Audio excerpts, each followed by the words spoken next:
Entonces, muchas gracias, doctor Ignacio, por aceptar la invitación a participar de este espacio de conversación en el marco de las conferencias y talleres que tenemos en el Diplomado en Ética de la Investigación Bioética e Integridad Científica. Le cuento a modo de contexto, Ignacio, estamos en un espacio de conversación alrededor de la ética de la investigación, especialmente para 3 comités. Hay participantes de comités de México, de Chile y de Colombia que están fortaleciendo sus capacidades académicas, conceptuales, procedimentales, y ya vamos a entrar a temas especialmente a la investigación clínica. Estuvimos el jueves pasado con el doctor Ricardo Páez, maestro y colega acá del doctor Ignacio. Estuvimos hablando de medicamentos y justicia global. Vamos a empezar ahorita esta serie de reflexiones sobre investigación clínica para ir generando el contexto discursivo para pensar la investigación con seres humanos y los distintos protocolos, que es parte de nuestro plan de trabajo. Entonces, para los participantes, bienvenidas y bienvenidos. Gracias por aceptar la invitación. Hoy en Colombia es festivo.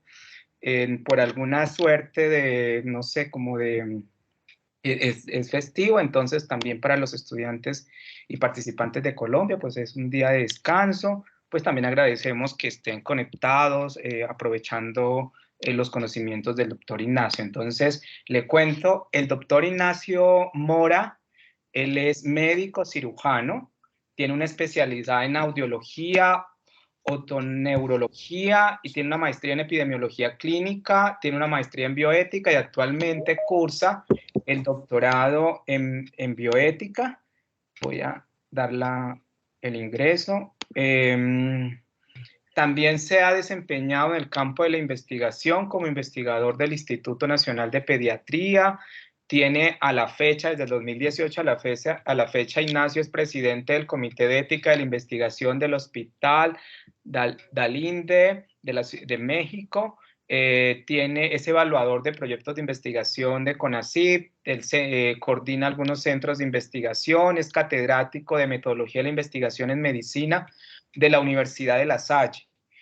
Catedrático de la maestría en epidemiología clínica del Instituto Nacional de Salud Pública y catedrático de la maestría en psicología clínica de la Universidad del Valle de México, del campus Villahermosa en Tabasco.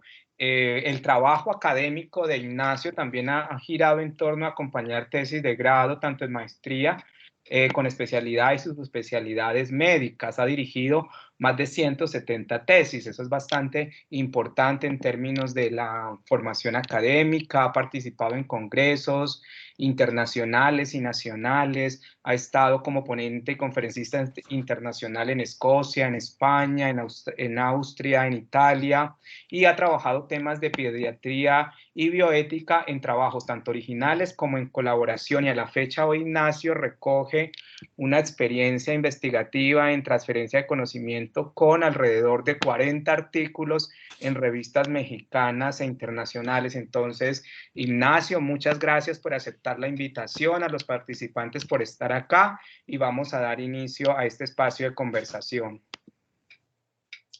Muchas gracias, muy buenas tardes. Les saludo a todos con un gran gusto. Disfruten el día feriado allá en Colombia. Y bueno, nosotros en México estamos disfrutando nuestro inicio de semana laboral.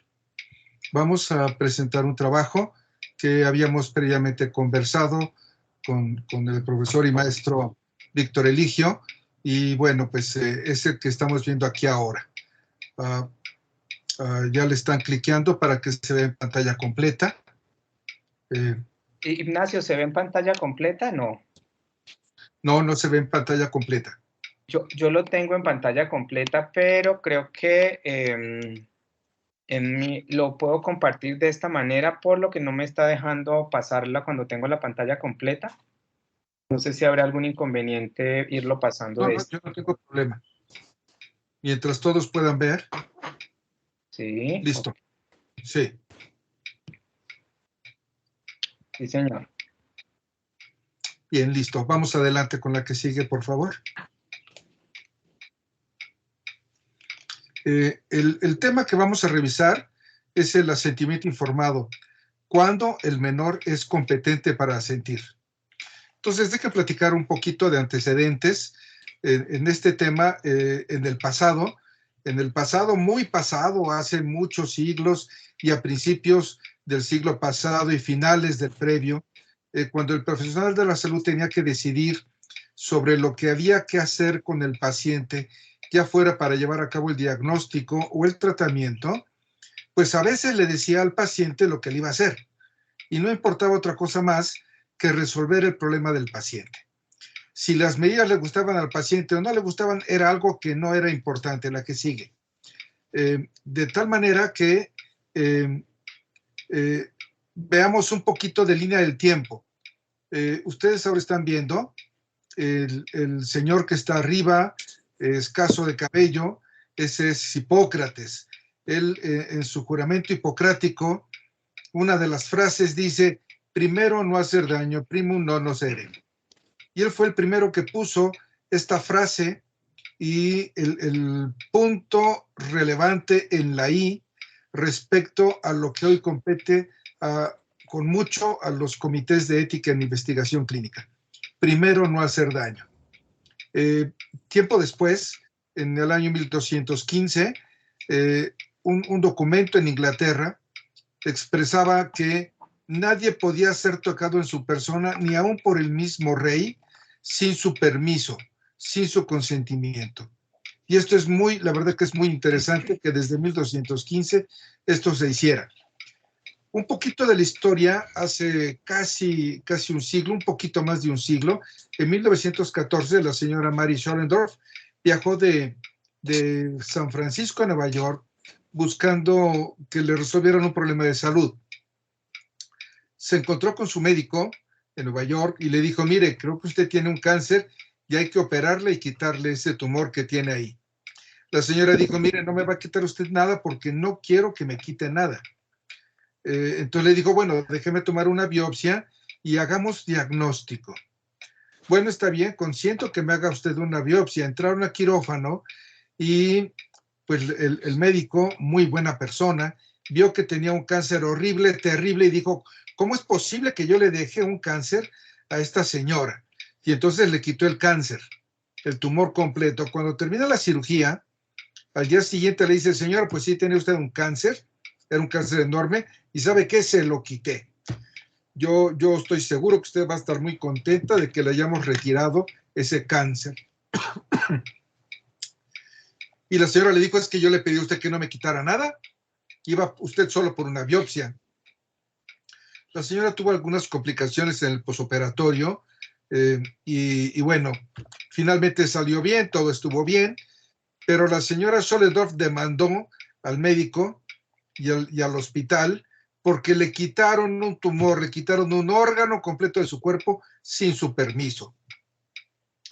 En 1947 se llevó a cabo el juicio de Nuremberg a propósito de los experimentos terribles que hizo Mengele en los campos de concentración, particularmente en Auschwitz.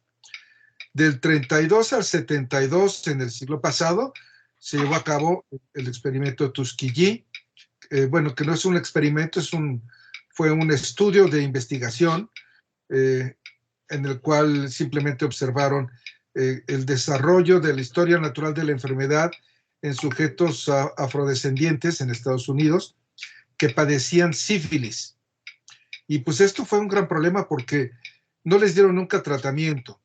Hacia los 40, fines de los 40, ya había penicilina que podía haber resuelto la enfermedad y no se la administraron porque querían ver toda la evolución plena y completa del padecimiento en estas personas.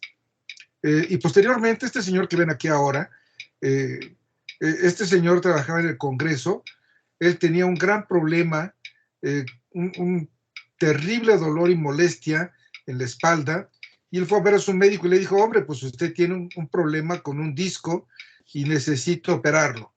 Y entonces fueron al quirófano, lo operaron, y pues el señor le resolvieron el problema del dolor, pero lo dejaron paralítico.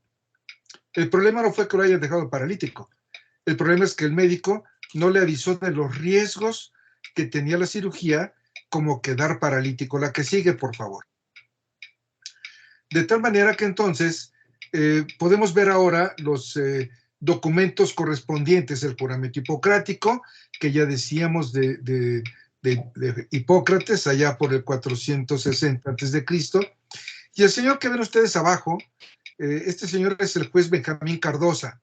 Este juez fue el que estuvo a cargo del juicio de la señora Mary Schoellendorf, y este juez fue quien dijo, nadie, sin usar la palabra consentimiento, que eso lo usó más adelante otro juez en San Francisco, este juez Cardosa dijo, nadie puede ser operado ni quitársele nada, por muy médico que seas, si no tienes el permiso del paciente.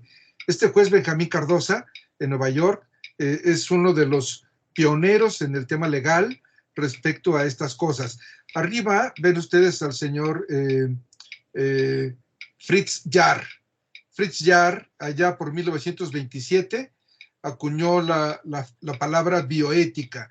Él fue el primero que usó la palabra bioética. Y esta palabra la usó para designar la relación de todos los seres vivos de manera absolutamente respetuosa. Pero nadie hizo caso sobre esto, ¿no? El documento que ustedes ven abajo, que dice 1931, es un documento de la Alemania antes del Tercer Reich, en el cual señalaban de manera muy importante las autoridades sanitarias alemanas que a nadie se le podía tocar en su cuerpo ni invitarle a un proyecto de investigación sin su expreso permiso. Sin embargo, en el Tercer Reich no tomaron en cuenta esto, hicieron cosas totalmente distintas. Ustedes pueden ver en la foto de arriba las personas que están sentadas en esta mesa larga.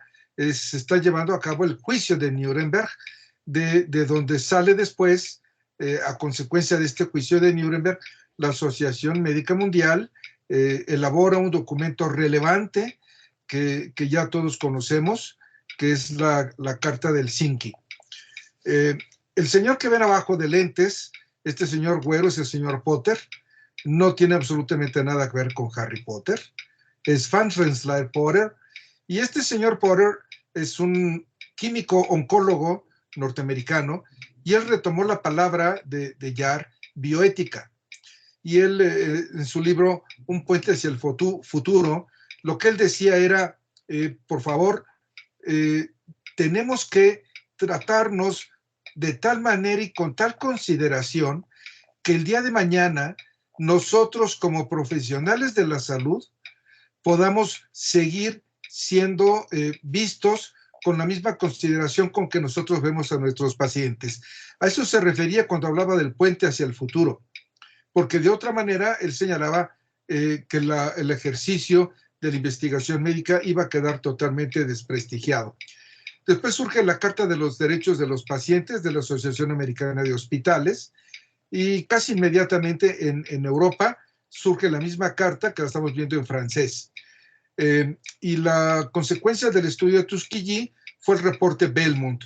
El reporte Belmont, que todos ustedes conocen y recuerdan, que se llama Belmont porque se llevó a cabo en el Salón Belmont, en una universidad en Estados Unidos, donde fueron convocados para discutir sobre cómo deberían de ser tratados los sujetos humanos en investigación. En este grupo de notables que estaban reunidos ahí, participaron un teólogo y un filósofo que hicieron buena amistad y seguramente mucha discusión en los días que duró esta reunión en el Salón Belmont. Y ellos eran Beauchamp y Childress, que más adelante ellos surgen con el documento del principialismo en medicina. Bueno, al mismo tiempo también surge la Declaración de Lisboa sobre los derechos de los pacientes. La que sigue, por favor.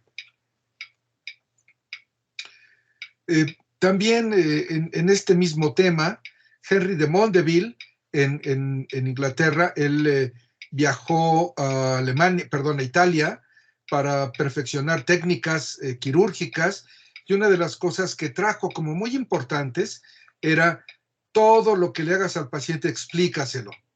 Benjamin Rush, en Estados Unidos, que había ido a estudiar con John Gregory a Inglaterra, bueno, no a Inglaterra, al norte, creo que era Escocia, donde estaban, Se trajo para Estados Unidos el mismo concepto de cualquier cosa que quieras hacerle a los pacientes, por favor, diles antes que nada lo que les vas a hacer. No los dejes a ciegas de lo que trata el procedimiento, y también platícales de los riesgos a los que puede llevar la cirugía. El señor que ven arriba, Thomas Percival, ha escrito este documento, allá por finales de 1700 y principios de 1800, y es un documento padrísimo, maravilloso, que se llama Ética Médica. Es el primer documento que sale con este tema tan relevante. Posteriormente, bueno, ya hablábamos de la Carta de la Asociación Médica Americana, que ahora ya están considerando el Código de Ética Médica. Código de Ética Médica. Que estrictamente, bueno, pues no es un código de ética médica, es un código deontológico, como ustedes saben, pero ya están considerando para el grupo médico un código de actuación, y esto es muy relevante. Y en México, déjenme que les presume, en México hay un grupo de estudio de la bioética que fue liderado por don Manuel Velasco Suárez, que fue un neurocirujano brillante en nuestro país. El Instituto Nacional de Neurología y Neurocirugía, aquí en México, lleva el nombre de don Manuel Velasco Suárez, y él se empezó a reunir con muchas personas para discutir aquí en México temas de bioética. Este grupo es el que más da lugar a que se empiecen a discutir formalmente estos temas de bioética en el ámbito médico. Y es lo que más adelante, hacia 1992, surge en nuestro país la Comisión Nacional de Bioética. La que sigue, por favor.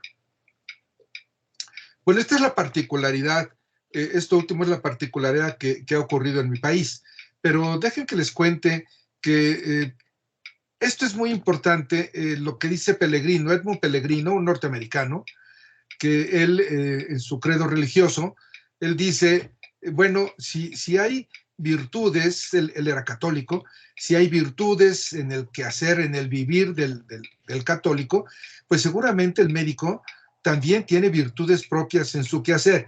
Y entonces él escribió el libro Las virtudes del médico.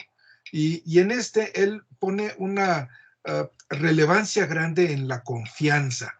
Es tan relevante la confianza que da lugar a la relación médico-paciente, que es la primera virtud con la que arranca su libro, su tema, la confianza en la vida de la relación médico-paciente. Sanz Rubiales dice, la confianza no se impone, se inspira, de tal manera que yo no puedo decirle a un paciente, ahorita que está entrando al consultorio, usted debe de tenerme confianza por decreto público. Esto no es posible. Esta confianza se tiene que inspirar. Y bueno, su servidor dice que esta confianza se revela como en una fotografía en el proceso que todos conocemos como consentimiento informado. Si esta confianza no se revela en ese consentimiento informado, cualquier garabato, cualquier rúbrica que quede impresa en un papel, no pasará de ser eso, un garabato impreso en un papel, pero no va a revelar lo que requerimos que esté presente y constante en el consentimiento informado, la que sigue. Por eso lo consideramos así. Y miren, es súper relevante el hecho de que el respeto a la autonomía de los participantes en la investigación médica sea su participación voluntaria. Nadie puede participar a fuerza en un proyecto de investigación, pero lo que resalta en este punto es que es la autonomía lo que estamos considerando. Las personas tienen la libertad de aceptar la participación o no aceptar la participación en cualquier proyecto de investigación. La que sigue, por favor. En el caso de los niños, esto es bien diferente, sumamente diferente. En el caso de los niños, el menor de edad no puede autorizar o no autorizar que se le haga o se le deje de hacer nada.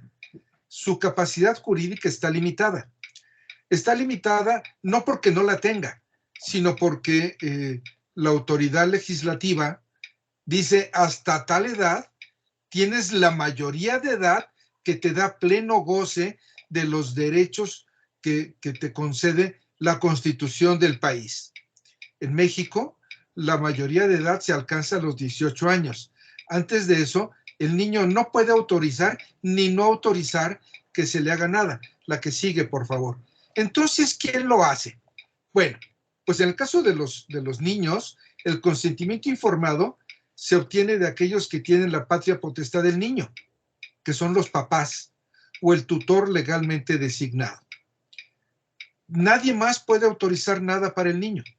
Nadie más, solamente los papás.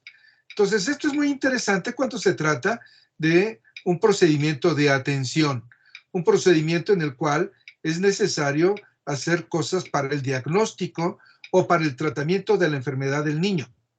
Y en estos casos, al niño le podemos platicar lo que se le va a hacer.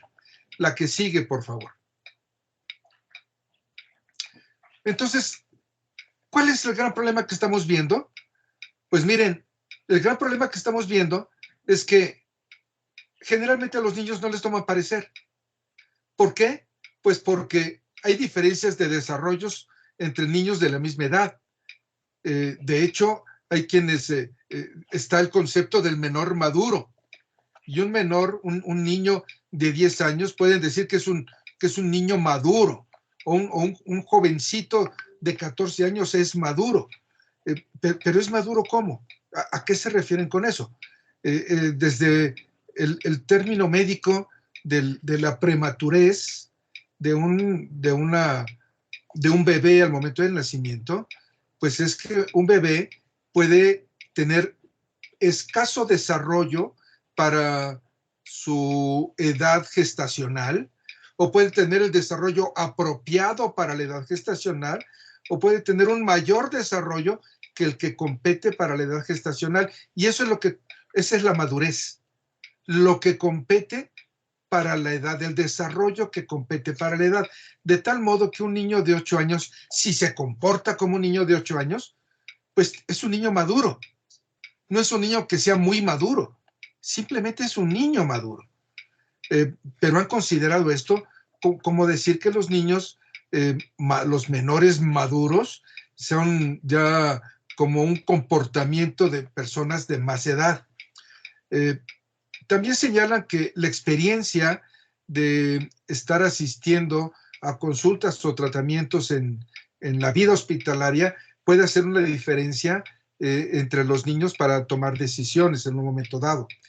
Y bueno, los niños que tienen tratamientos a largo plazo, también hay quien señala que estos niños que han estado viniendo a los hospitales por mucho tiempo porque tienen una enfermedad crónica, como decir diabetes juvenil, o decir que tienen un asma muy grave desde temprana edad y han estado viniendo al hospital, pues estos niños, en algunos estudios dicen que tienen competencias sorprendentes en relación a su propia situación médica. Sin embargo, quienes lo dicen esto no señalan perfectamente cuáles son las competencias sorprendentes. Pero también hay una tendencia que señala la necesidad de personalizar la evaluación de la edad de asentimiento, diciendo que debe de hacerse una evaluación particular a cada niño. La que sigue, por favor. Algunos documentos cuando digo documentos me estoy refiriendo a algunos artículos, señalan que la capacidad de asentimiento aumenta con la edad. Y bueno, pues sí, conforme el niño va creciendo, el niño también va mejorando sus capacidades y sus competencias. Y algunos niños pequeños, sus mensajes verbales y no verbales exigen interpretación y evaluación avanzadas. No cualquiera puede entender lo que hace y dice un niño, tanto en lo verbal como en lo no verbal. Requiere de personas que estén dedicadas y que conozcan perfectamente a los niños, a los pacientes, como su pediatra particular, como su papá, como su mamá, particularmente su mamá, o la persona que más convive con el niño. Y esto estrictamente dificulta que el equipo de investigación evalúe la madurez y el nivel de comprensión del niño. La que sigue, por favor. Empezamos a entrar, como ustedes ven, ya en el tema que es de nuestro interés. Lamentablemente, en algunos casos, los papás hoy día que los papás trabajan mucho, que trabajan los dos padres, pues en algunos casos los papás no tienen habilidades para comunicarse con sus hijos, de tal manera que el resultado es que generalmente estos papás no saben qué es lo que piensa el niño, qué es lo que necesita el niño, cuáles son las preferencias que tiene el niño. La que sigue, por favor. Y bueno, lamentablemente, por otro lado, los papás eventualmente dan poca importancia a actuar en el mayor interés de sus hijos. Recuerden este documento que nos invita, ya en muchos de nuestros países, la legislación le da potestad al juez para resolver considerando el mayor y mejor interés del niño. ¿Y cuál es el mayor y el mejor interés del niño? Pues miren, muchas veces los papás no saben cuál es el mejor y mayor interés del niño. Muchas veces algunos papás se van solamente por su propio pensamiento personal o particular. Pero el hecho de que no consideren esto de la manera relevante como es, va a traernos a que estos mismos papás den poca importancia al documento que llamamos asentimiento informado. Y le va a pasar al igual al investigador, particularmente si el investigador tiene interés en tener un reclutamiento temprano totalmente completo. La que sigue, por favor. Bueno, el término de asentimiento informado, para algunas personas les parece un término complicado, contencioso, es decir, conflictivo, y que estrictamente debilita la posición del menor en el proceso de toma de decisiones. Es decir, solamente le piden al niño que esté de acuerdo o no de acuerdo, que asienta, que diga que sí en lo que se le pretende hacer, y no le invitan a participar en la discusión de la toma de decisiones. No le invitan a considerar su parecer en lo que tiene que ver con su propia salud. Y ahorita no estoy hablando de edades, estoy hablando solamente del menor de edad. Que puede haber bemoles en cuanto a las edades, sí, y lo vamos a ver un poco más adelante.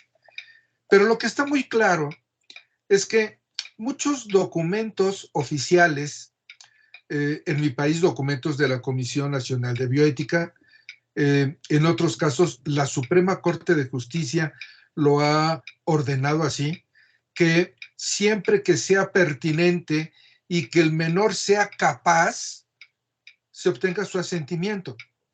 El problema es que nunca dicen cómo se determina esa capacidad o esa competencia de los niños para asentir. Solamente dicen, obténgase el asentimiento si el menor es capaz, pero no nos dicen cómo hacer para obtener, para saber si el niño es capaz o no. No está claro. Y por otro lado, no sabemos realmente, no está claro en los documentos formales cuál es el alcance del asentimiento. La que sigue, por favor.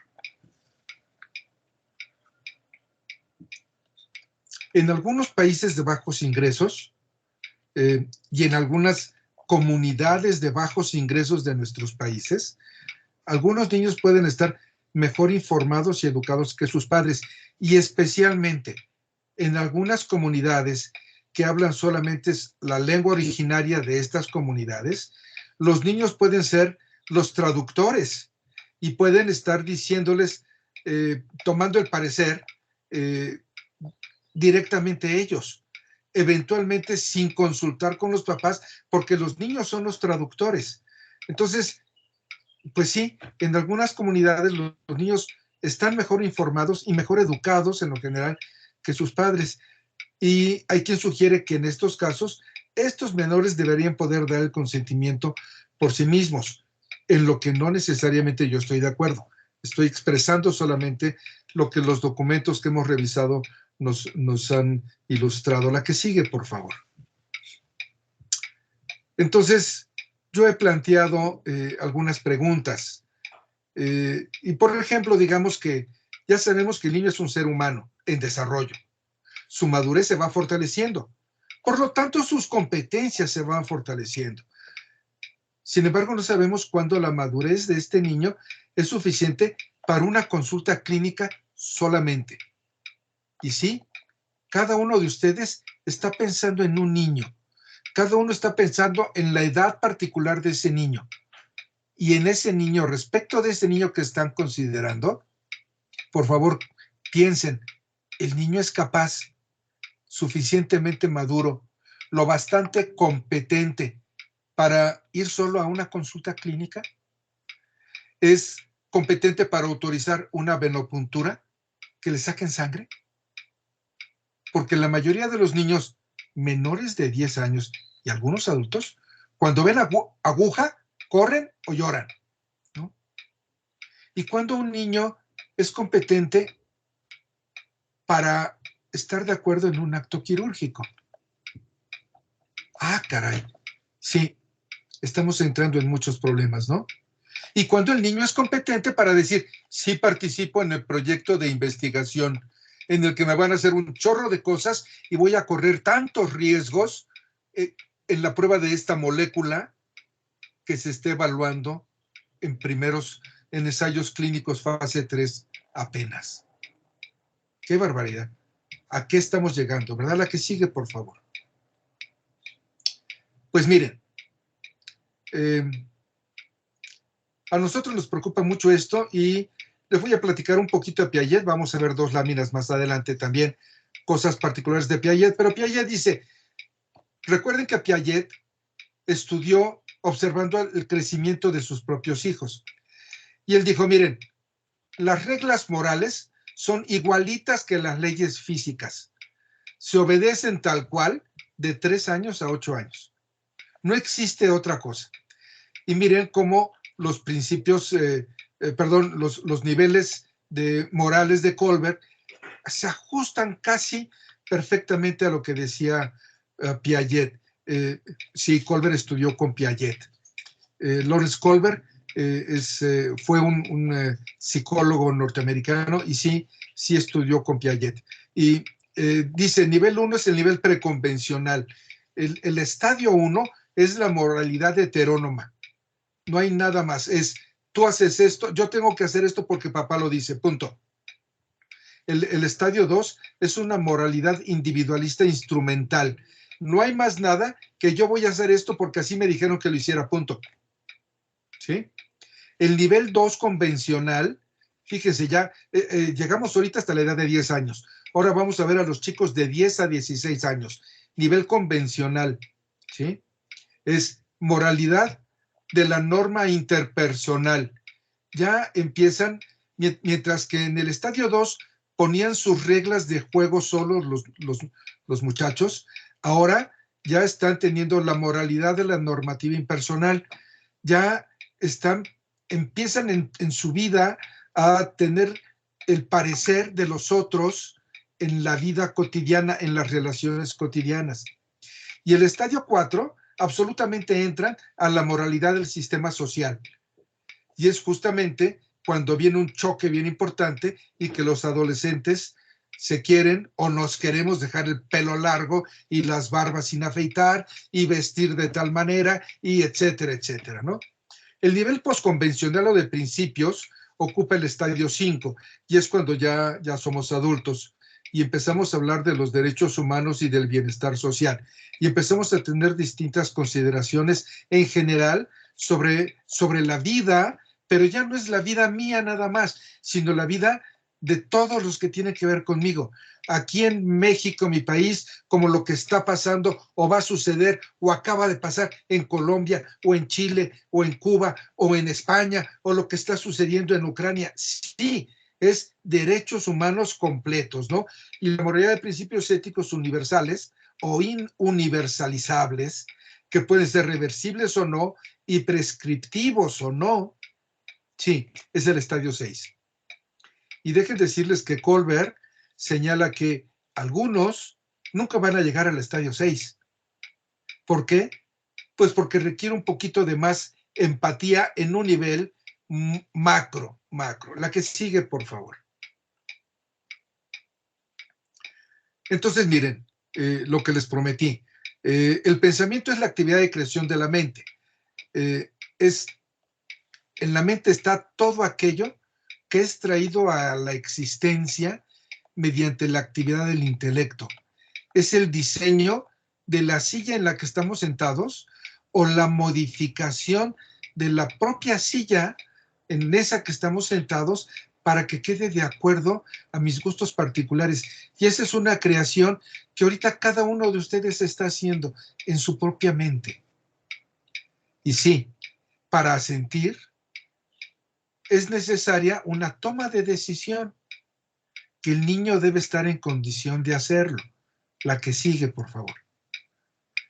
Entonces, bueno, Piaget decía, el logro cognitivo más importante en la infancia es el pensamiento operacional concreto. Y ya no veo nada.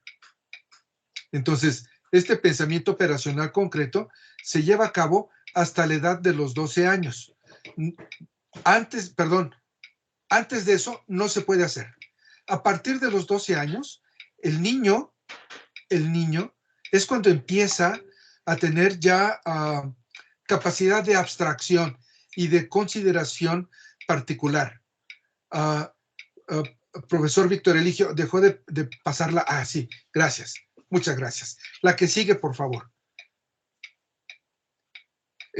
Piaget e Inheder, en el estudio sobre psicología del niño, explican que el niño pasa del nivel sensomotor a una función semiótica y simbólica. Fíjense qué interesante. El niño pasa de lo que siente a simbolizar las cosas, a abstraer y a crear imágenes mentales. La que sigue, por favor. Y esto es cuando el niño ya tiene entre 10 y 12 años. Sí, para unos 10, para otros 11, para otros 12. ¿Sí? Pero es cuando el universo ya puede ser representado mentalmente en el niño. Cuando pensamiento formal y combinatorio puede acceder a las dos reversibilidades de los esquemas operatorios formales. Esto puede pasar, esto no puede pasar. Esto fue así, pero pudo haber sido así. Es cuando aparece el pensamiento abstracto. Y esta edad, 10 o 12 años, es sumamente importante. La que sigue, por favor. Y esto ya lo había observado Piaget hace casi un siglo. Bueno, poquito menos de un siglo. El doctor Garduño, un compañero de nosotros en el Instituto de Pediatría, y quien hace medicina paliativa en el instituto, le preguntó en una encuesta a algunos niños sanos, les preguntó, si tuvieran una enfermedad terminal, ¿quién debería decidir respecto a tu enfermedad, a lo que se te habría de hacer, etcétera? Entonces, miren, los chicos de 10 años dijeron, papá y mamá. Los de 11 a 14 dijeron, yo no quisiera opinar, pero creo que los padres, mis papás son los que deberían de. Y los de 15 años dijeron, yo, nadie más, yo, solamente yo. Entonces vean cómo las cosas no están tan alejadas de la realidad en todo lo que estamos hablando. La que sigue, por favor. Pero lo que sí es importante es que los pediatras y quienes hacen investigación en niños no necesariamente deben tratar a los niños como tomadores de decisiones racionales y autónomos. No estamos pidiendo eso. Pero sí les estoy pidiendo que consideren las capacidades en desarrollo de cada uno de ellos, que son suficientes para participar en la toma de decisiones, incluida, por supuesto, la racionalidad y la autonomía. Claro, yo no puedo pedirle parecer a un niño acerca de que esté de acuerdo en que tenga que hincar un bisturí en su abdomen para remover el apéndice que le está causando el dolor y la fiebre que tiene ahora. Es posible que él no esté de acuerdo en eso. Pero si le pido, oye, ¿me dejas que te opere para que te quite tu dolor? El niño va a estar de acuerdo. Entonces, no seamos tan racionales, ni pidamos que sean ellos tan racionales. Pero sí, decirles, oye, ¿quieres seguir con el dolor o quieres que haga lo necesario para resolver tu dolor? Y claro, si es un chico de 17 años, podemos hablar perfectamente, casi como si un adulto fuera. Si fuera un chamaco de 14 años, un poquito menos cruda la realidad que con el 17, pero muy parecida. Pero con un chico de 8 años no le podemos explicar las cosas tan simples. Tenemos que decirle que es el modo de resolver el malestar que tiene por ahora. Si los médicos entonces reconocen la importancia del asentimiento, van a hacer con esto una sola cosa: empoderar al niño, empoderarlo y hacer que el niño empiece con mucho a ser responsable, corresponsable de su propia salud y de su participación en el proyecto de investigación al que se le invita. La que sigue, por favor. Entonces, miren, es lo que acabamos de hablar. La que sigue, por favor. Miren, revisamos algunos artículos y miren, ahí pueden ver los pareceres de estas personas, ¿no?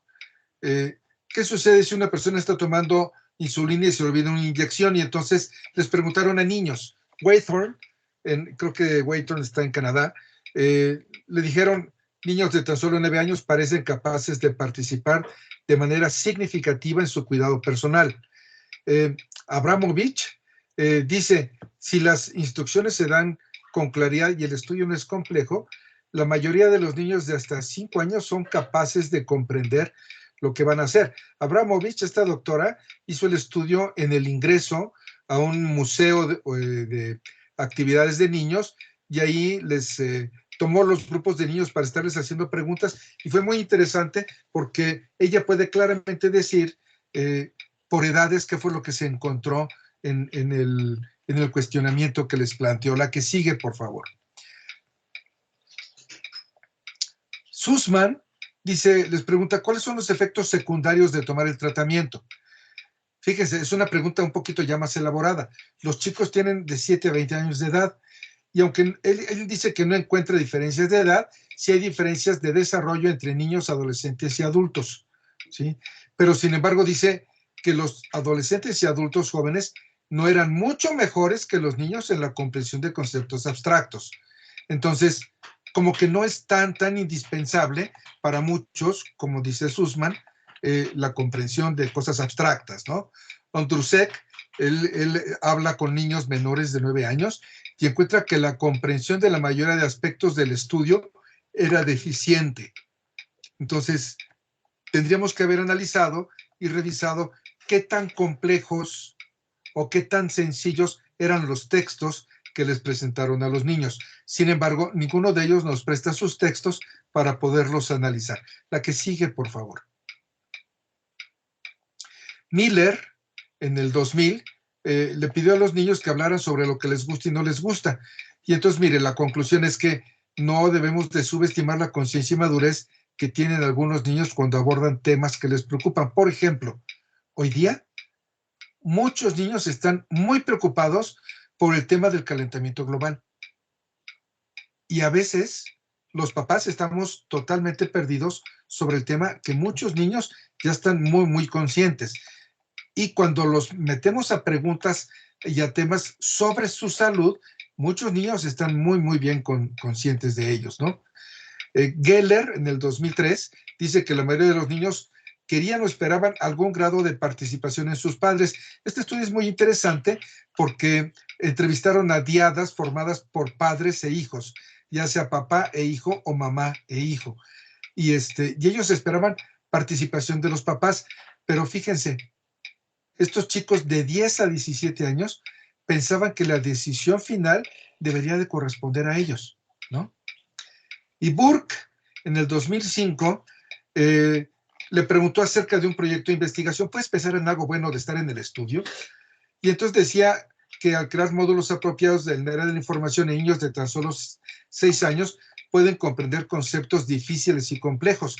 Pero miren, en este estudio, lo que dijeron los niños es: yo quiero participar en el estudio porque yo sé que lo que van a aprender conmigo los doctores le va a servir a otros niños.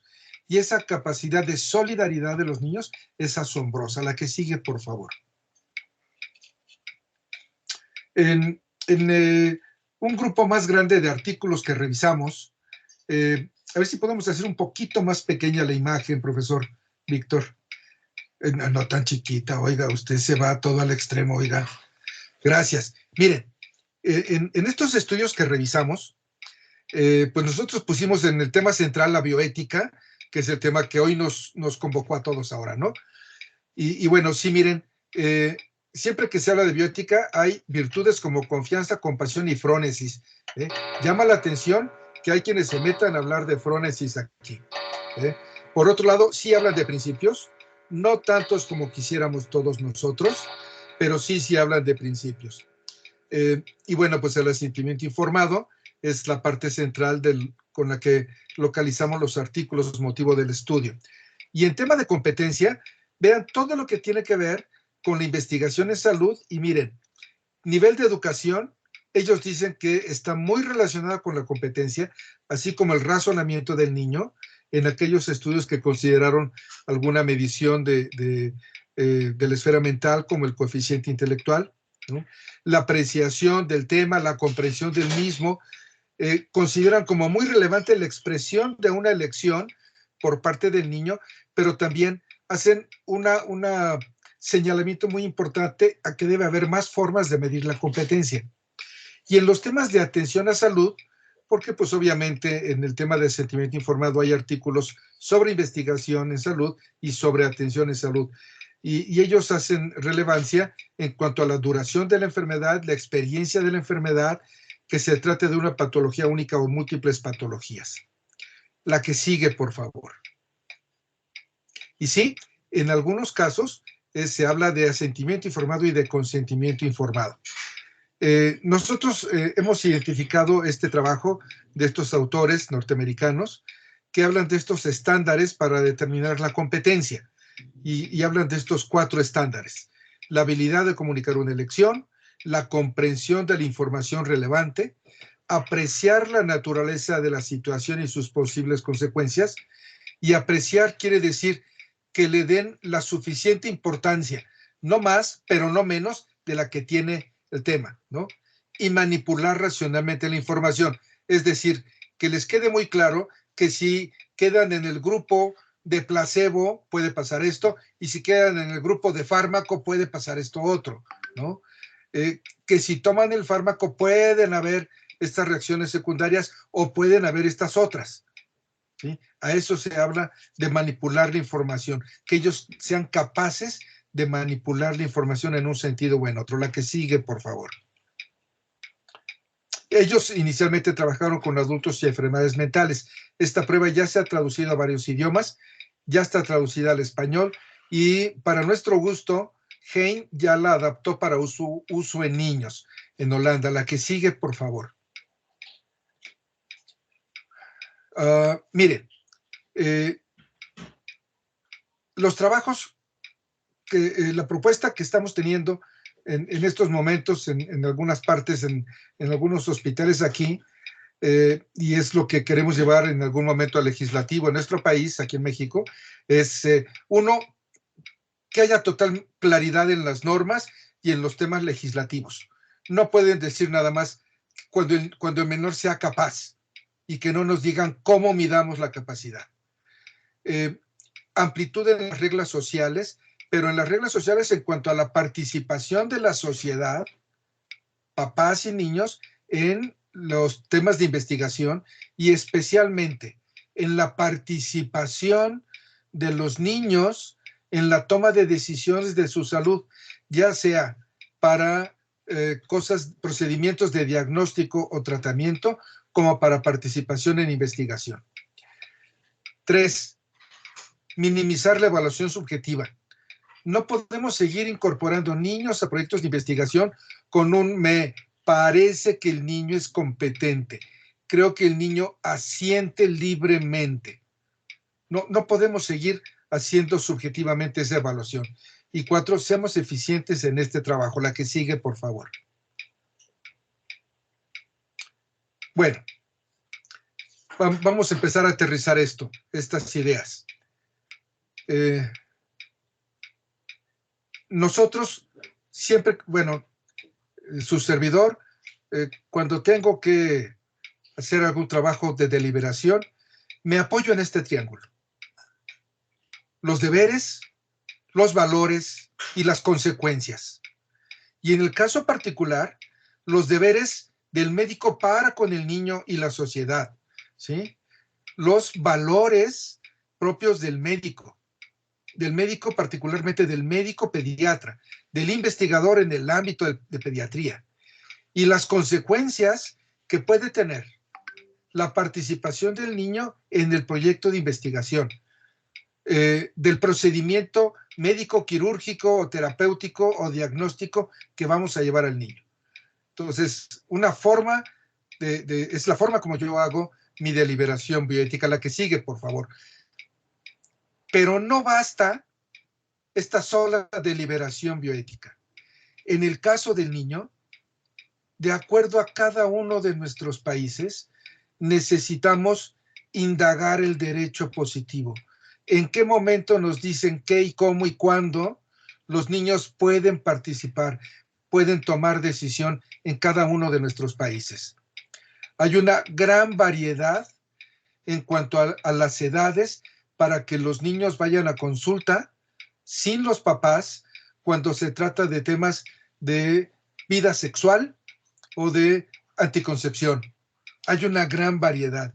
Hay una gran variedad de edades para que el niño pueda o no ir a consulta por enfermedades de transmisión sexual. Gran variedad de edades. Y hay una gran variedad de edades para que el niño acepte por sí solo participar en un proyecto de investigación. Y esto incluye aún a los menores emancipados porque ya son padres.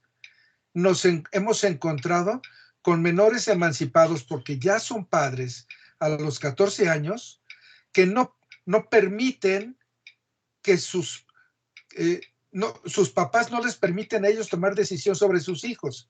Es decir, toma la decisión el abuelo o la abuela.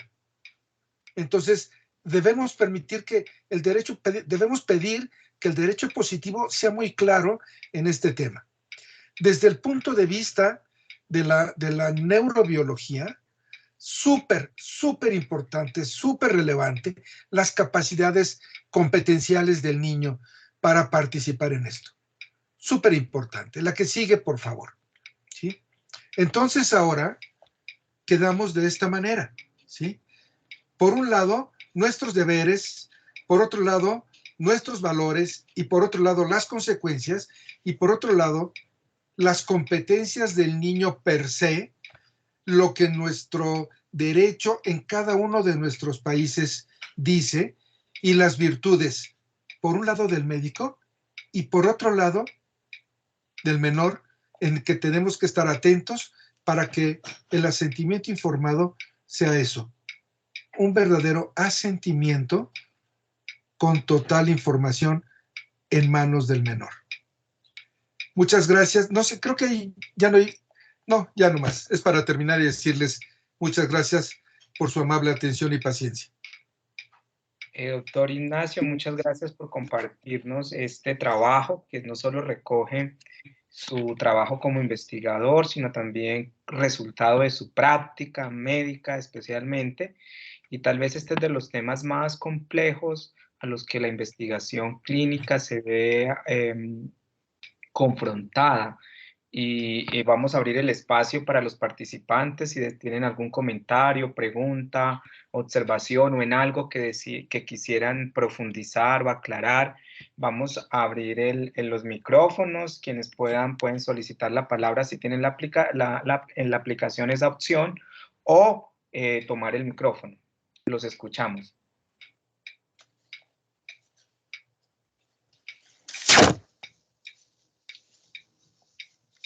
Voy a dejarte presentar mientras van apareciendo las preguntas y los comentarios.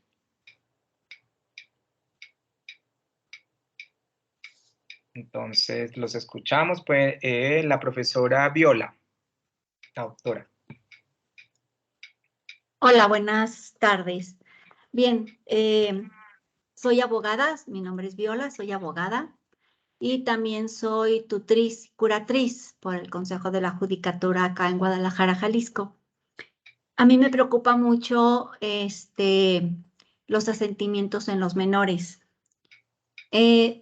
Cuando veo un asentimiento que me dicen que solamente es informativo y que solamente el niño lo puede firmar, me preocupa porque hay niños que, como usted dice, pueden entender y otros no. Entonces, ¿por qué no lleva también la firma de los papás en un asentimiento? Esa es mi pregunta. Muchas gracias, abogada. Mire, los papás ya firmaron el consentimiento informado. Ya no tiene sentido que firmen acá. Podríamos pedirles en todo caso que firmaran como testigos de que el menor está asintiendo, pero no como papás. La participación de ellos como papás no pierde sentido porque ellos ya firmaron el asentimiento. Por otro lado, la presencia de los papás en el asentimiento, déjeme hacerle pregunta a usted que le preocupa este tema. ¿Qué tanto es coercitiva para los niños? ¿Para que digan que sí o para que digan que no? Y ese es un tema también de mucha relevancia, ¿sí? El niño puede sentirse obligado a contestar lo que me parece que quiere papá que conteste. Entonces, estrictamente yo quisiera decir, no deben de estar los papás presentes al momento del asentimiento, para dejarles total libertad a los niños. Pero tampoco puedo decir eso, ¿sí? Me gustaría, en cambio, decir que los papás estén presentes, pero que se sienten atrás del niño, que el niño no los vea para nada. Pero no en todos lados tenemos los espacios acondicionados de modo tal que se pueda llevar a cabo. Y mire, usted puso también el dedo en la llaga, porque una de las cosas que más me preocupan es que insistan, particularmente desde la industria farmacéutica, en pedirnos en los protocolos de investigación en pediatría la firma del asentimiento por el menor. Esto casi es una agresión jurídica al menor. El menor no tiene por qué firmar nada. Es un menor de edad. Su firma, estrictamente hablando, no representa nada. Yo me conformaría con pedirle que ponga un tache, una cruz, una X en una casilla donde él diga su participación o no, pero nunca su firma. Es un menor de edad. ¿Por qué le voy a pedir que firme? ¿Sí? Y por otro lado, pues el laboratorio, el investigador, se lleva un papel carente de total validez legal porque la firma del menor no tiene ningún alcance de ningún tamaño.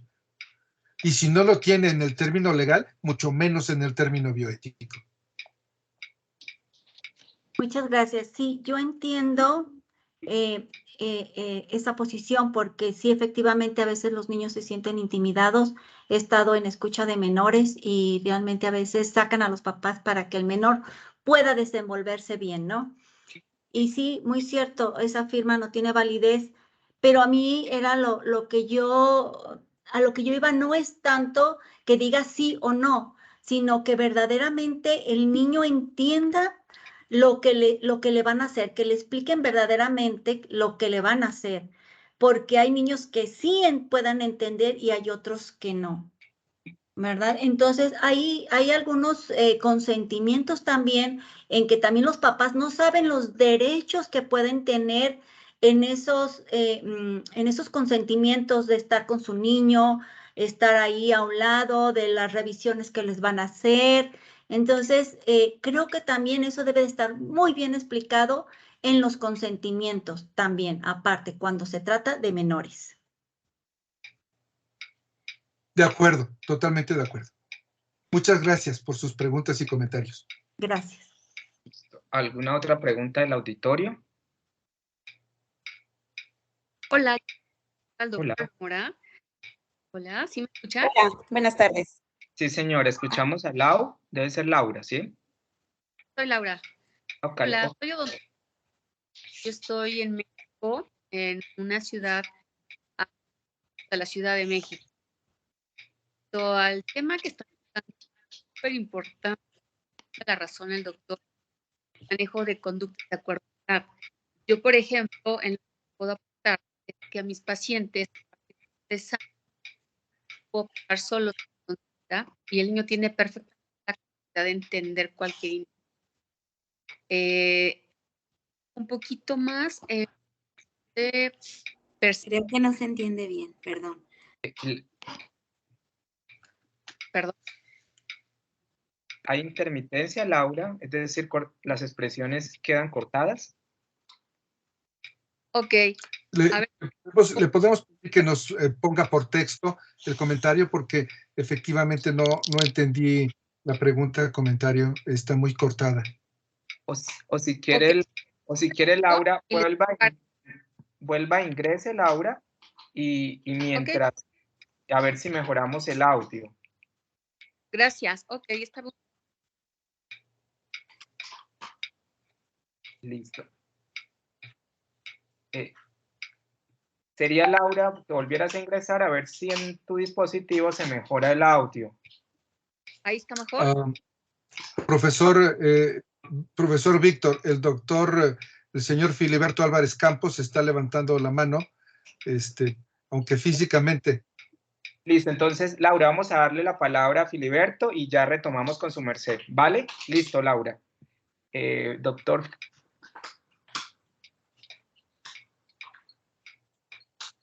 ¿Puedes abrir el micrófono, Filiberto?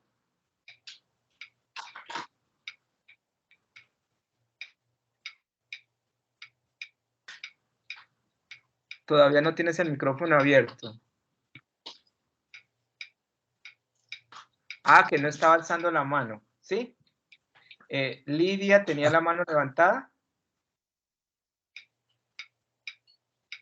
Hola, muy buenas tardes. Sí, pues bueno, excelente ponencia, me abrió otra perspectiva, otra visión. Estoy en Guadalajara, Ciudad de México, en México. Sí, totalmente de acuerdo con referente a lo que hacen los patrocinadores, pero algo que mencionaba también, algo bien importante, es la normativa que tenemos. La normativa que muchas veces, bueno, se tiene que tener el cumplimiento, ¿verdad? Del asentimiento. Entonces, pues sí, el homogenizar esos criterios que vienen desde nuestras autoridades, ¿para qué? Para que vengan escaladas. Y finalmente, algo bien importante, que es, todos asumimos una responsabilidad, pero quien asume dentro de todas estas responsabilidades bien importantes son los investigadores principales, quienes están al frente de quién, de estos pacientes. ¿Por qué? Porque muchas veces, como usted mencionó, a lo mejor en la inclusión tan rápida que quieren de estos pacientes que no se dan el tiempo, pero inclusive hay quienes le dedican hasta una hora, a una hora literal porque finalmente es tiempo, hora. ¿Para qué? Para otorgar esta información contundente al menor cuando aplica. Ajá. Y finalmente son muchos criterios que requiere mucha labor de todos los que participamos en este entorno para beneficio y empoderamiento de estos pacientes, que va desde la normatividad que tenemos a través de nuestros gobiernos, los patrocinadores, ajá, el investigador, incluso pues los comités, ¿verdad? Porque nosotros deliberamos, realizamos la revisión de estos asentimientos informados, pero eso es a nivel de revisión documental, pero en la parte operativa, en el día a día, el que tiene un enfrentamiento real con el paciente y que es una parte crucial, incluso para la aceptación o el rechazo del mismo, para evitar pues incluso la coerción, ¿no? En estos pacientes. Es una labor muy importante que realiza el investigador principal. Muchas gracias, Lidia. Muchas gracias por su comentario, totalmente de acuerdo. Gracias. Ahora, Laura, a ver si tienes la conexión. Ahora sí, Laura. Ok, bueno, los saludos. Hidalgo. Felicito al doctor por la ponencia y coincido con él en muchas cosas en cuanto al manejo de conducta del paciente. Yo soy odontopediatra y bueno, sí les puedo decir que los pequeñitos tienen una actitud muy madura. Nosotros empleamos mucho la técnica decir, mostrar, hacer, y el niño coopera excelente. Yo entiendo que esto está más a la investigación, el tema que están mencionando, pero es importante la capacidad a cada momento en cuanto ellos se entiendan y decidan partícipes de su tratamiento. Siempre es importante, un pequeño siempre entender, no tenemos que estimar su capacidad y bueno, habrá excepciones como el doctor, porque a veces la madurez del paciente no compete al no estamos hablando en la misma.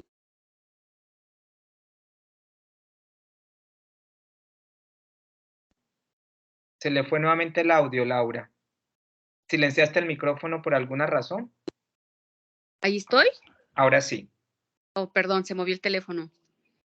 Entonces, creo que sí es importante a cada niño, en cada etapa, estarles hablando de la mejor manera posible, tener un buen diálogo con ellos, porque siempre lo van a entender, sea el procedimiento que sea, esté con sus médicos, con tutores, con padres, tenemos que tener ese entorno y hacerlo más amigable.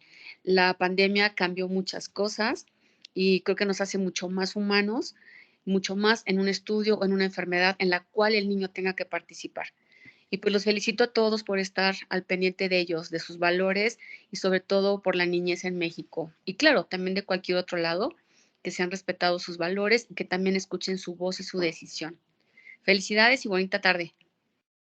Laura, muchas gracias. Muy gentil por esos comentarios y este es parte del trabajo que hacemos de capacitar y de formarnos los miembros de los comités de ética como para estar, por un lado, actualizados, pero también compartiendo estos trabajos, por ejemplo, el trabajo de sistematización. Luego le vamos a compartir unos artículos del profesor Ignacio, pues que se ha dedicado a pensar el tema, que pueden ser muy inspiradores para nuestros procesos de deliberación. El profesor Cono.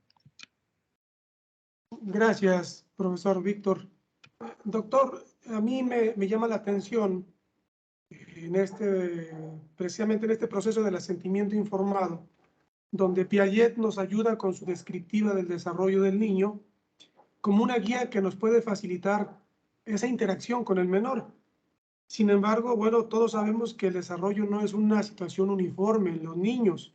Hay niños muy avanzados y otros niños que no están tan avanzados en su desarrollo.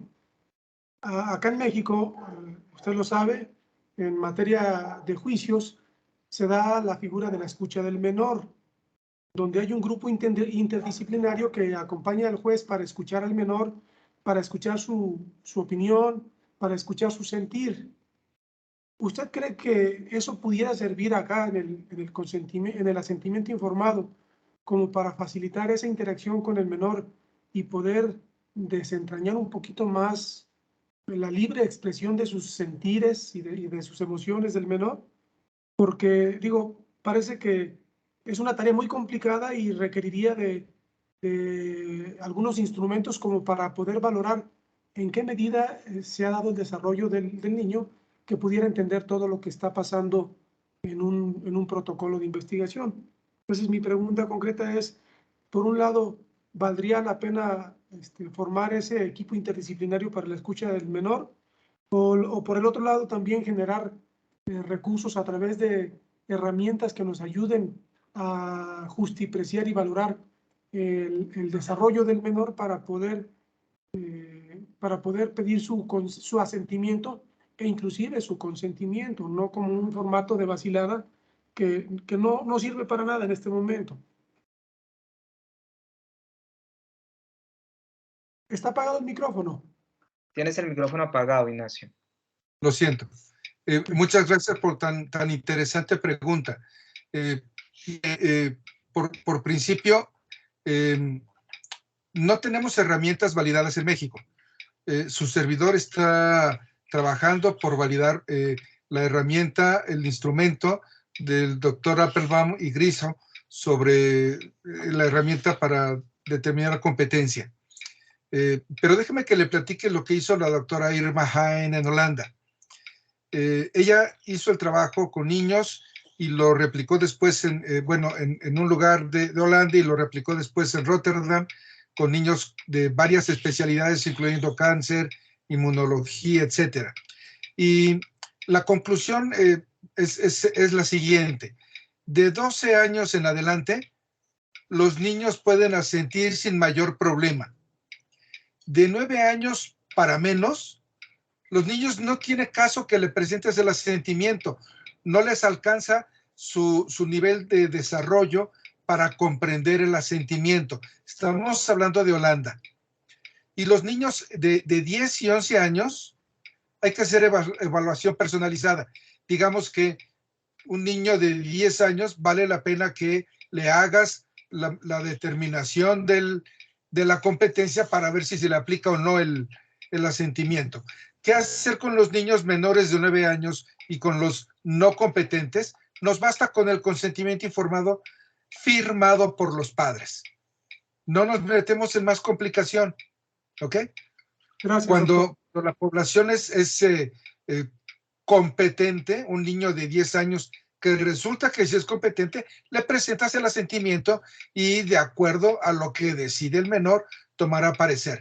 Los grupos de escucha creo que están más bien orientados a resolver disputas de índole legal, más que para la participación en temas de investigación y temas de tipo atención médica.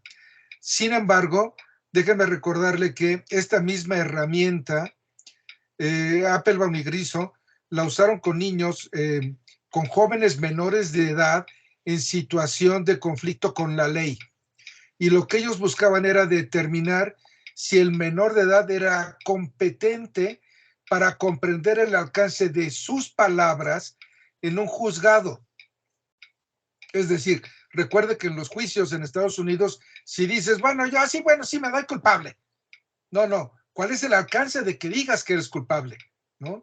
Entonces, por eso ellos trabajaron mucho con eso, con menores en conflicto con la ley.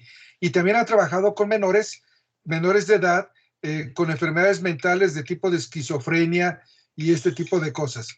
Entonces, hay herramientas. Lo que estamos haciendo ahora es validar la herramienta, perdón, la herramienta para investigación clínica, ¿sí? Clinical research, pero también la hay para tratamiento. Ahora, yo no he buscado la que tiene que ver con temas de índoles legales, pero también lo tienen los mismos doctores Applebaum y Griso. Sí. Espero con esto haber contestado.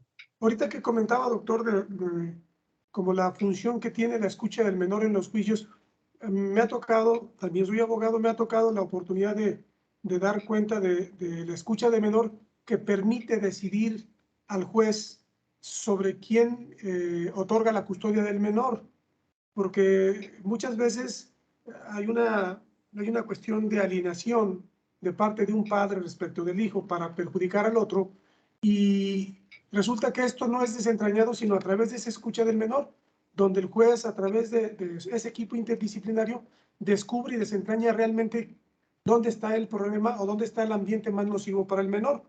Entonces, si bien es cierto, ayuda a dilucidar una cuestión de carácter jurídico, también ayuda a entender la postura, el sentir, el vivir de ese menor en el caso de esa interacción con sus padres, con ambos. Y trasladando esto al asentimiento informado, yo me pregunto, ¿hasta qué punto se pudiera llegar en una transformación de nuestra ley para respetar los derechos de esa personita? Porque hoy por hoy la Corte se pronuncia a favor de los derechos de las personas y no habla de los niños o no habla de los ancianos, habla de las personas en general. Entonces, con mayor razón aquellos que están desprotegidos, como es el caso de los niños, ¿no? Pero aquí viene una pregunta que me hago. ¿Hasta qué grado llegará la modificación de la norma para permitir que el menor pueda decidir no participar, independientemente de que sus padres hayan consentido en que sí participara y que se tomara en cuenta la opinión y el sentir del menor para decir, yo no quiero participar, y que no se le obligue a participar? Bueno, cuando tratándose de investigación clínica, el papá puede firmar el consentimiento y decir, sí, adelante. Pero si el niño dice, no quiero, el investigador clínico está obligado a respetar la decisión del menor de no querer ir, aunque el papá haya firmado. El investigador clínico está obligado a respetar la decisión del niño. Okay. ¿Sí? Gracias, doctor. Muchas gracias, Cono. Gracias, Ignacio, la profesora Hilda y luego Lidia. Buenas tardes a todos. Mi nombre es Hilda Inés Escobar, de Colombia, Medellín, y pertenezco a un comité de bioética. Escuchándolos a todos y muy especial la presentación, me queda como una duda. El papá firma el consentimiento, luego se le explica al niño el asentimiento explicado por los investigadores, pero qué tan conveniente es que el médico tratante intervenga en esta explicación del asentimiento o del consentimiento a los padres de familia. Gracias. Gracias, Hilda. Muchas gracias por su pregunta. Cuando se trata de temas de tratamiento, es el médico o su asistente, el siguiente médico en la línea de tratamiento que está siendo competente con el médico tratante para el padecimiento del menor, es quien habla con los papás y o con el paciente para explicarle qué es lo que se va a hacer, ¿sí? Es decir, puede tratarse incluso de un residente, personal médico en formación, que estén involucrados en el tratamiento del niño. En el caso de temas y trabajos de investigación, de lo que se trata es de que el investigador o el subinvestigador o coinvestigador, como le llaman en los diferentes países, cualquiera de ellos debe presentar el asentimiento al niño. Ahora, el asentimiento debe tener suficiente información respecto al proyecto de investigación o al protocolo, sin que sea en términos elaborados y técnicos y científicos. Deben de estar perfectamente al alcance y comprensión del niño. Entonces, lo tiene que presentar, sí lo tiene que presentar el investigador. No lo puede presentar el papá o el tío que está allí a la mano. Tiene que ser alguien del equipo de investigación o del equipo de tratamiento. Y esto no es por un gusto particular de nadie, como porque la guía de buenas prácticas clínicas demanda que así sea. ¿Por qué? Porque si surge cualquier pregunta, debe de ser una persona capaz de poder contestar quien esté presentando el documento. Por eso. Muchas gracias, Hilda, muy amable. Lidia. Nuevamente, doctor, ¿cuáles serían las excepciones para este tipo de población en que su razonamiento podría prescindir su aceptación a través del asentimiento? Digamos, por ejemplo, comentó en lo que le preguntó el licenciado Cono, que los padres firmaban el consentimiento y si el menor estaba negado a participar por X o Y circunstancias, pero por ejemplo, si hay riesgo en su salud o no hay otra alternativa, aún así okay, sobresale, sí. Sobresale la... Mire, muchas gracias por su pregunta, es muy oportuna. Fíjese usted, en lo que trata de la salud, en el asentimiento, estamos obligados a enterar al niño de lo que se le va a hacer, ¿ok? Lo vamos a enterar de lo que se va a hacer. Y el niño no puede negarse a recibir el tratamiento. Déjeme poner un caso extremo. Tengo un paciente con un tumor de hueso, un osteosarcoma, cerca de la rodilla, en el fémur, cerca de la rodilla, y el muchacho tiene 14 años. Y el sueño del muchacho es ser el próximo Messi de América para el mundo.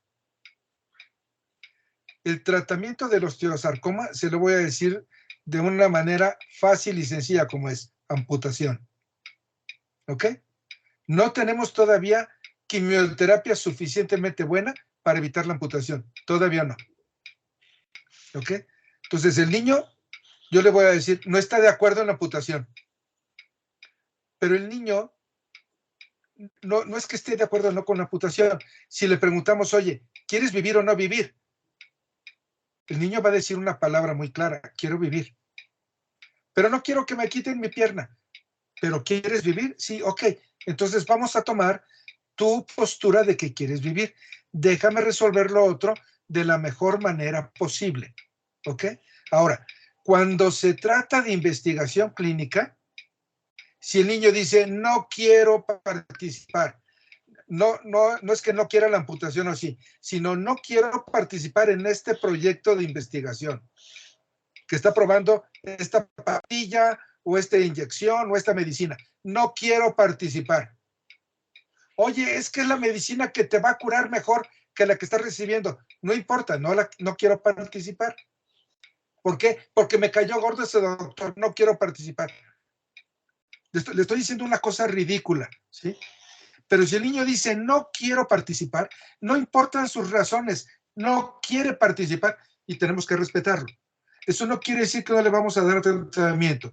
Si el niño tiene un problema de asma y no quiere participar en el proyecto para esta sustancia, que siga con su tratamiento regular sin participar en este proyecto de la sustancia nueva. Y eso lo tenemos que respetar. ¿Sí? ¿Quedó mejor? ¿Quedó más claro? Sí, muy claro, gracias. Gracias, doctor. Muchas gracias. ¿Cono se quedó con la mano levantada o tiene algún comentario, licenciado? Ok. ¿Alguna otra pregunta, comentario, observación? Listo. Entonces, ya para ir finalizando, Ignacio, pues agradecerle este espacio y tener algunas como recomendaciones en términos de criterios que debe tener a nivel de la estructura del protocolo y de la elaboración del texto, del documento de consentimiento informado en términos como algunos criterios que los investigadores o que los comités de ética deben considerar. Y también como algunas estrategias metodológicas en la forma como se le presenta al menor el consentimiento informado, entendiendo algo que es muy valioso de su trabajo y es poder determinar el grado de madurez que en ocasiones no es coherente con lo que establece el sistema jurídico para la protección de los niños, niñas y adolescentes, para el caso colombiano, con la madurez que pueda tener un menor dado su exposición. Cuando miramos hoy la psicología del desarrollo infantil, vemos que hay una exposición social a que los niños hoy son mucho más competentes que sus padres para entender asuntos de orden vital como puedo vivir sin una pierna, y de ahí elaborar un dilema de orden moral que choca su existencia. Pero también en ocasiones, dependiendo si es una investigación médica o clínica o si es un procedimiento médico, cuando los niños tienen ciertas discapacidades, hay algunas, dependiendo de la discapacidad, pero no sé, un niño con baja visión, es decir, tiene todo, digamos, puede entender el mundo, ¿cierto? Pero su visión del mundo y de los conceptos es limitada, ¿cierto? Porque tiene baja visión.